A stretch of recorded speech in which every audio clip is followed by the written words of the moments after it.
So today's tour is on Dublin, Ireland. So the contents of this presentation are going to be where is Dublin located, what is Dublin known for, what is the history of Dublin, what are some of the attractions that you can visit there, what's the economy or jobs like there, what's the culture like, what are the sports like, what's the food, what's the climate, and some fun facts. So first of all, where is Dublin located? So Dublin is in Ireland, which is an island on the west side of Europe on the Atlantic Ocean. And Dublin is the largest city in Ireland, and it's located on the east coast of the country in the province of Leinster. It's right next to the Irish Sea, and that makes for some excellent scenery and sights there. So, what is Dublin known for? So, it's known for being the capital of Ireland and also the largest city. It is known to be a friendly city that attracts many visitors, and it's a great place to visit, and it has many unique experiences. It's also known for its literature, and it's one of the UNESCO cities of literature. So, what's the history of Dublin? So, the city of Dublin was first settled by Norsemen in 831, and the name was originally Dublin but spelled differently, and that means Black Pool in Gaelic. And then in the 1100s, King Henry II went to Dublin and established the government there. So, some more about the history of Dublin is it started to become the city we know today during the 18th century as they built bridges and different suburbs within the city. And then Dublin suffered a lot during the Act of Union in 1801 between England and Ireland. And in that time, many leading figures went to England. And Dublin didn't really recover for 150 years. And many Irish citizens suffered during this time, especially during the Irish potato famine, which started in 1845. And then by 1932, there was better health care, pensions, and then children's allowances. And then at that point, the city started to improve. So one of the attractions of Dublin is the Dublin Castle. This was used as the residence of the British monarch's Irish representative, and it was actively used from 1204 until 1922. And currently, not right now because of COVID, but people can take tours in person, but they also have a free online tour, which doesn't provide the full experience, but it's something fun to do. You can do an online tour of the castle.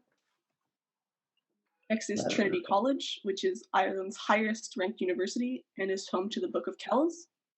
The university has a full campus with many different libraries and other attractions, which makes it a great place for tourists to visit.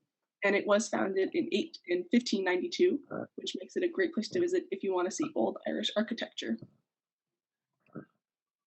One of the other attractions is the Kilmainham Jail, which is a prison in Dublin that was active from 1796 to 1924.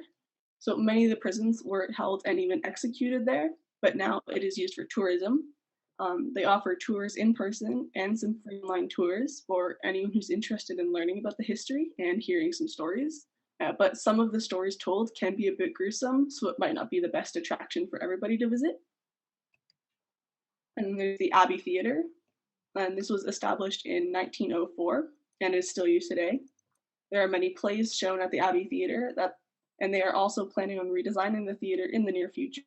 And it's a great place to visit to see on a night out and if you want to see a cool show. So what's the economy and jobs situation in Dublin? So some of the most common jobs in Dublin include retail, farming, administrative occupations, nurses, care workers, and teachers. So finding a job in Dublin isn't too difficult. They have many opportunities for professionals in their field, and they have work visas that vary in length based on your nationality.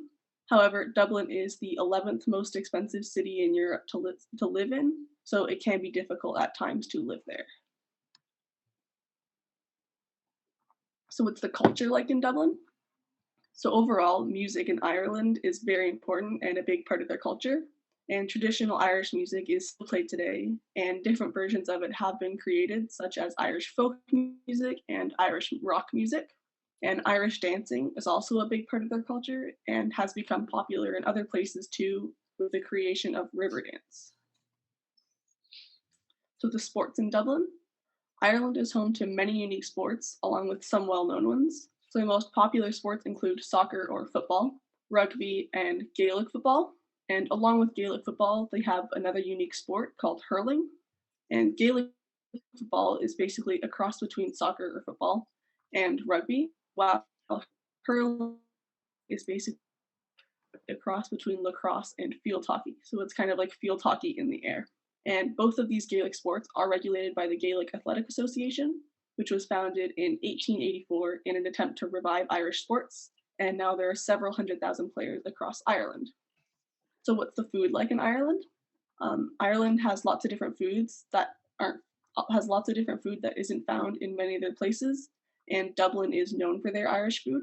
So one of the most well-known Irish foods is stew, and Ireland is known for their stews, with the most popular being traditional Irish stew. The main ingredients are mutton, carrots, onions, potatoes. Um, and many traditional Irish foods use a lot of potatoes because it was one of the few foods that grew very easily and normally there. And potatoes are still commonly used in food today, and they're found in many traditional Irish foods. And the climate in Dublin. So, Dublin has a maritime climate, and it's relatively cool throughout the year, with temperatures being around 6 degrees Celsius in January and February, and about 15 degrees Celsius in July and August.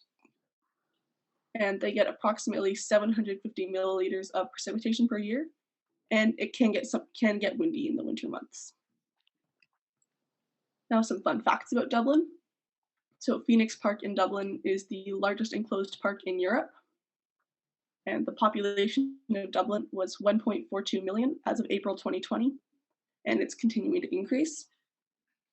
The widest street in Europe is actually located in Dublin, Ireland, and it's called O'Connell Street, and it's 49 meters wide. Dublin, Ireland isn't actually the only city named Dublin in the world. There are almost 20 around the world, with most of them being in the US. And finally, Dublin has a very young population, with around half of it being less than 25 years old. And now some discussion questions.